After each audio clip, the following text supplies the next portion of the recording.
Good morning, this is Rick Smith at the National Weather Service in Norman with a quick update on what we're expecting with regard to severe weather this Wednesday afternoon and evening. This briefing was recorded around 10 a.m. on Wednesday, March 30th, 2016.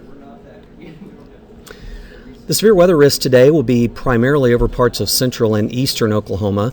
The areas that have the highest potential for severe weather at the current time are the areas shaded in yellow and orange on this map. Those colors represent a slight and enhanced risk of severe thunderstorms, which basically runs along Highway 81 from Enid to Kingfisher, then down to Lawton and Wichita Falls. Areas along and east of that line will have the highest potential to see thunderstorms this afternoon as a dry line pushes into central Oklahoma after 3 o'clock today.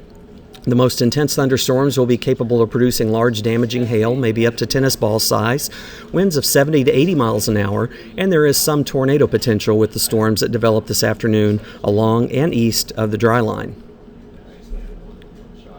Tornado potential, again, will be highest with any isolated storms that develop ahead of the dry line this afternoon. This would be mainly after 3 o'clock today, and mainly areas right along and just west of Interstate 35. This would include places like Ponca City, Stillwater, Chandler, the Oklahoma City metro area, Pauls Valley, Ardmore, down to Marietta, and points east.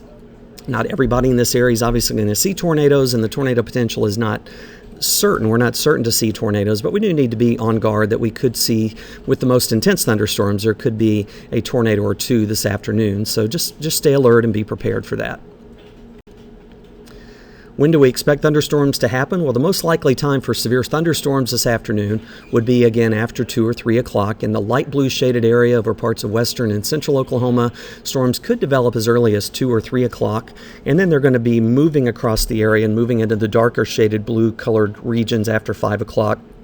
And then far southeast Oklahoma, that threat would continue into the evening hours.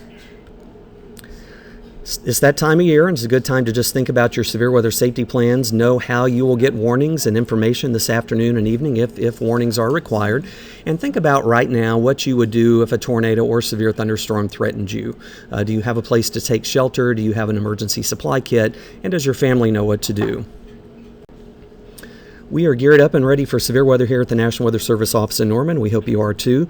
You can keep up with the very latest information on our webpage through the day. We'll also be sharing information on Facebook and Twitter, so be sure you're following us for the very latest updates on the severe weather potential today from the National Weather Service office in Norman.